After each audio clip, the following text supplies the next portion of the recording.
नमस्कार, मैं कुणाल वासवानी बारामती से। मेरा आज का विषय है गाथा महापुरुषों की। ये विषय चुनने के पीछे मेरा एक छोटा सा खास मकसद ये था कि जिस हिंदुस्तान में आप लोग वर्षों से रहते आ रहे हैं, उस हिंदुस्तान का एक छोटा सा इतिहास आप लोगों को बताना। भारत धर्म, नीति और संस्कृति की धरोहरों से सुसज्जित ये देश सोने की चिड़िया के नाम से जाना जाता था। इस मिट्टी का इतिहास जितना पुराना है उतना ही रोमांचक भी। उसी इतिहास के कुछ पन्नों से आज की हमारी ये कहानी शुरू होती है।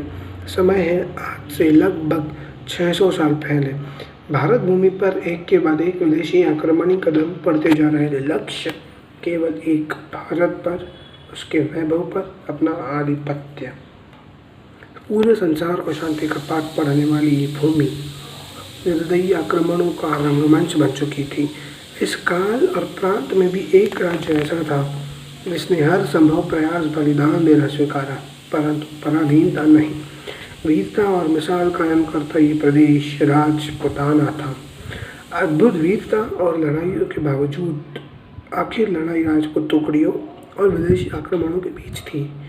अब धीरे धीरे इस धरती का टपकता सूरज अस्त होता नजर आ रहा था। तभी काल और नियति के आशीर्वाद से एक अवतार ने जन्म लिया, महाराणा प्रताप उदय सिंह।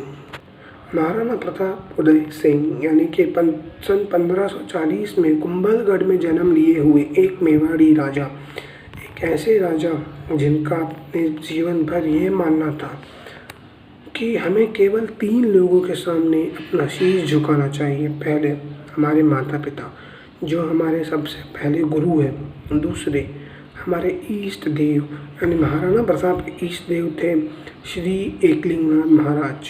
और तीसरे हमारे गुरु यानी हमारे शिक्षक। दोस्तों, महाराणा प्रताप ने जीवन भर इन्हीं तीनों लोगों के सामने अपने शीश झुकाए, इनके अलावा और किसी के भी सामने नहीं।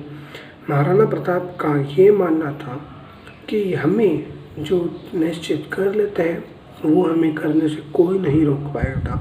यहाँ तक कि हम स्वयं को भी रोकने से रोके कि हमें वो कार्य करना है तो करना है।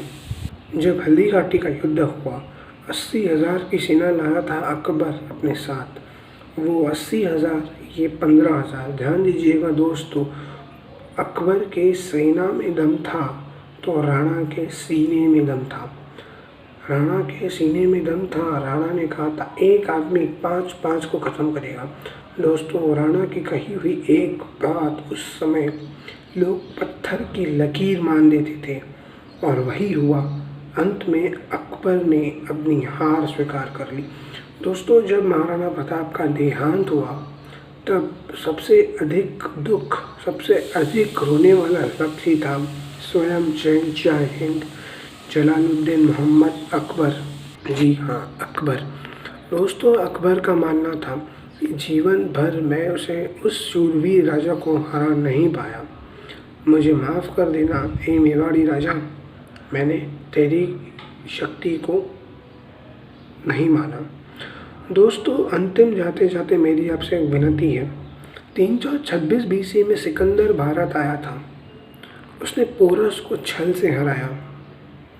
दोस्तों, मोहम्मद गोरी, वो पृथ्वीराज चौहान का क्या उखाड़ देता, वो तो राजा जयचंद उनके साथ मिल गए।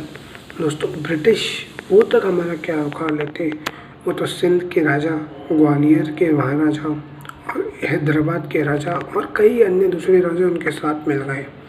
इसलिए हमारा भारत उन ब्रिटिशों के हाथ लग गया। दोस्तों, मेरी आपसे एक छोटी सी विनती है कि आप लोग आपस में कभी मत लड़े, क्योंकि जब घर टूटेगा पड़ोसी आके लूटेगा।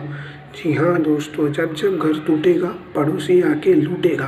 और आप लोग जानते हैं इस समय आपके पड़ोसी कौन है, और इस समय आपके बीच ये जो युद्ध हो रहा है वो किसके बीच है। जय हिंद दोस्तों, जय हिंद, जय महाराष्ट्र, जय एकलिंग जी।